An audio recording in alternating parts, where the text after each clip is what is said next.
Okay, everybody, today we're going to get into France now. We've talked about England and developing constitutionalism. Now we're going to be going in France, where you're going to get the development of absolutism, in which the monarchies are just going to seize complete control. Okay, so we're going to start off with the reign of Louis XIII. I have two pictures here. On the left is him as a boy with the most gigantic, like, whose hat is this? You know, Renaissance artists were great. I mean, that hat's like bigger than his whole body, but whatever. Here is Louis the 13th as a boy. This is him when he gains complete power as a king. Always looking fantastic. But the problem for Louis the 13th is he takes power after his dad, Henry IV, is assassinated. He is just a kid, and so they need to appoint a ward for him, or a regent, until he comes of age. And that regent is going to be the Cardinal Richelieu. He is the guy that is really going to run the show, and interestingly enough, he's going to run the show even more than Louis himself. Okay, technically he's a regent. Louis becomes king when he's about 22, 23, but no, Cardinal Richelieu is really going to be the one that runs everything. And so what are some of his policies? The whole theme here is he wants to get power back for the king and to eliminate all threats. So first and foremost, Huguenots, yeah, it's been real. You no longer have any political rights. You have religious rights, but there will be no political rights. So sad. But he also understood that he had to balance out the power with nobles, okay? And what they did is basically it's a reward system. Here you have a nobleman meeting with King Louis XIII, and of course Richelieu right here, the guy running the show. And so with the nobles is that as long as they followed what the king wanted and helped the crown, they got rewarded. If you didn't, you would lose opportunities to get advances within the government or special treatment, stuff like that. What they will also do is to create a network of spies to watch the nobles, and if anything hinted of conspiracy, it was met very, very quickly with condemnation and then execution of said noble. They did not play around with this. So follow the king, you get cool stuff, and don't die. Thus, the power of the king will grow.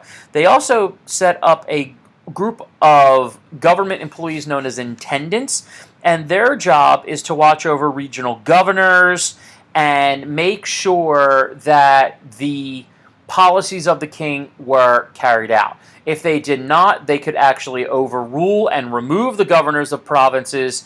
And so and these guys were always super loyal to the king, and it kept the crown in control of everything. Unfortunately, he would be terrible with finances when Louis XIV would come to the throne, and so when he came to the throne, they would have substantial debt, which they got rid of and then proceeded to get back.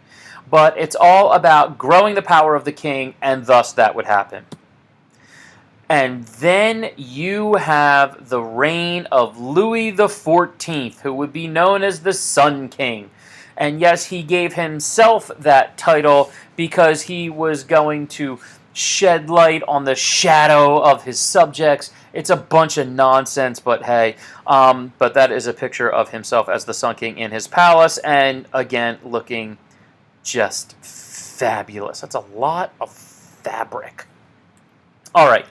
First, though, he, just like his father before him, is only 4 when his dad dies, so the Cardinal Mazarin will be appointed as the regent for him, and he's, he doesn't really do much. What he does do is, have to deal with a rebellion. Now, from 1648 to 1653, you had something called the Fronde Rebellion, and what this would be is members of the nobility and the government administrators who would actually revolt, and they were known as the Fronde. Okay, their group was very, very strong. They were growing in power. Mazarin was not liked by them because he was an Italian, and they didn't like the fact that France was ruled by basically an Italian. And also, they had issues with the taxes that Louis XIII levied in order to pay for France's involvement in the 30 Years' War. Even though France got land out of it and increased prestige, it really didn't work. And if you look here, there's going to be actually armed revolts around Paris and Beauvais and Bordeaux, down here in Provence and Marseille. So this is fairly widespread. So really, the big thing would happen in Paris, okay? Paris was the capital of France, but also an administrative center where taxes were controlled by the Parliament of Paris.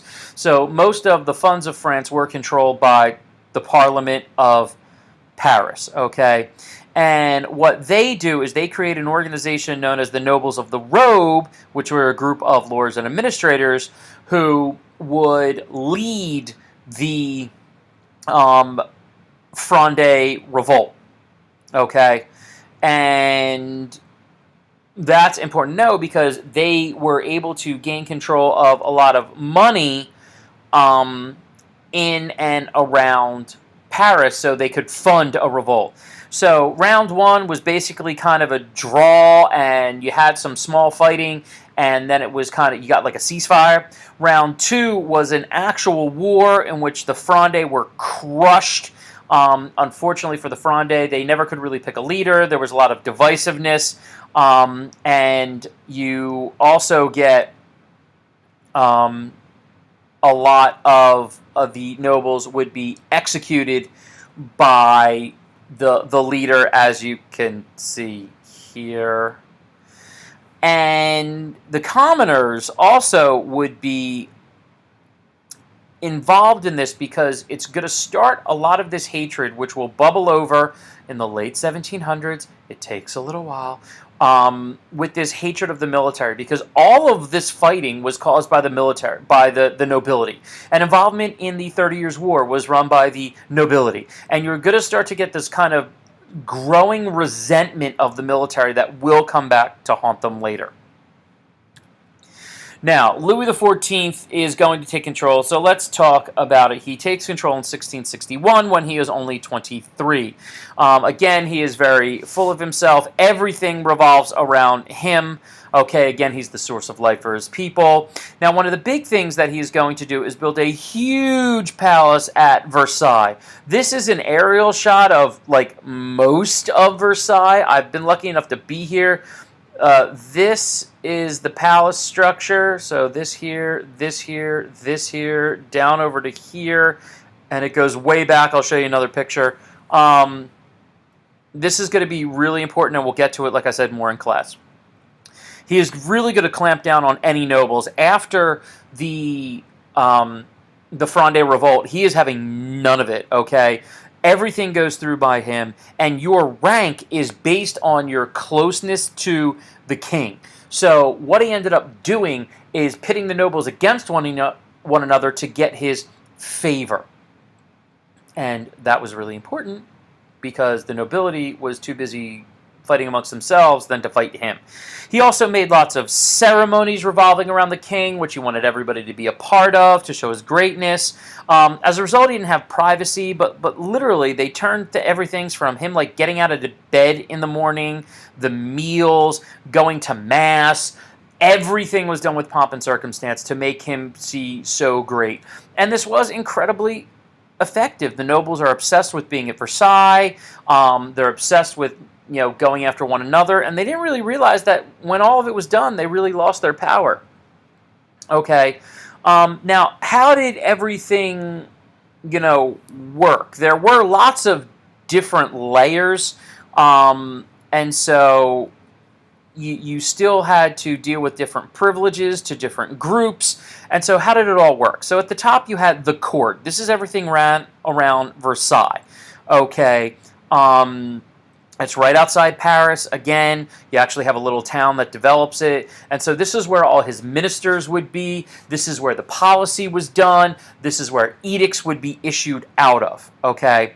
Now, the big thing was making sure that there were no such thing as any big nobles in government positions. These were people that had long histories. They controlled lots of land. And so, as a result, they were not allowed to be in the federal government. They were left alone on their own, but there was no big federal government involvement for them. It would be the minor nobles that would actually have positions within the government. You only held on to a position if you accepted subservience to the king. And again, as long as you did what you were told, things would be good. He also did something like create new titles for people, as well as take away titles. And so everything was, again, around him. But he also understood he couldn't be everywhere. So local leaders still had a ton of autonomy. So, like, towns and local provinces were pretty much left alone, like, pay your taxes, listen to the king. If he needs an army, you're going to send some men, do what you can for industry, and it worked really, really effectively. Religion, he didn't mess around with anything. One king, one law, one faith. Here's the big thing. He creates the Edict of Fontainebleau, which I think I said that right.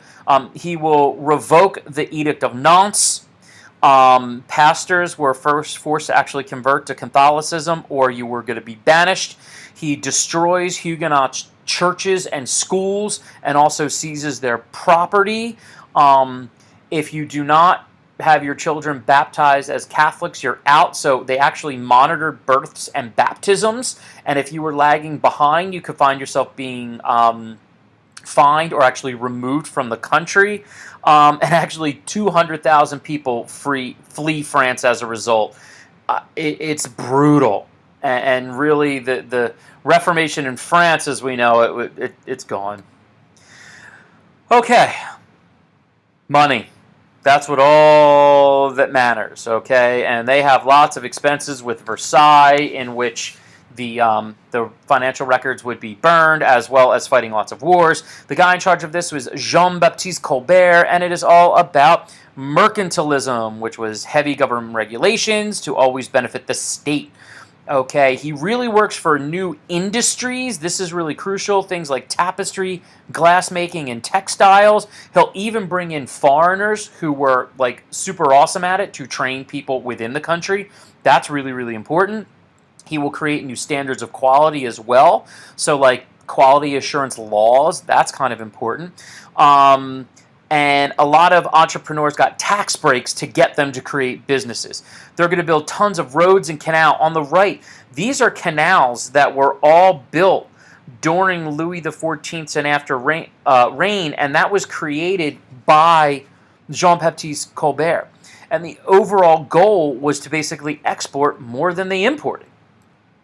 Now, excuse me, the problem with all this in the end, though, is going to be war. Louis is going to fight, and fight again. In 1687, he will go to war with the Spanish Netherlands, and unfortunately, it will only last 1 year because the Dutch, England, and Swedish ally against him, and they are going to have to basically call it a draw. He was trying to take over the Spanish Netherlands. He'll wait 4 more years after that. In 1672, he will attack the Dutch again. Early on, he'll take some of the Spanish Netherlands, but Brandenburg, Prussia, Spain, and the Holy Roman Empire will come in against him. They do force an end of the war, but this is a successful war because he is able to gain land. Probably the biggest war for him was the War of the League of Augsburg from 1690. Oh, I messed up. Look at that typo. Hey, I'm not stopping. It's actually 1689 to 1697. Okay, 89 to 97. He is going to move his forces into the provinces of Alsace and Lorraine and the cities of Strasbourg, which were all either German or part of the Holy Roman Empire, in order to take them over. In order to stop that, the League of Augsburg will be formed to fight him. You've got Spain, the Holy Roman Empire, the Dutch, the Swedes, and England. It's crazy. But France's armies are so strong that early on they have tremendous success, but then disaster strikes. A famine and the massive economic depression hits France, and Louis has to pause the war.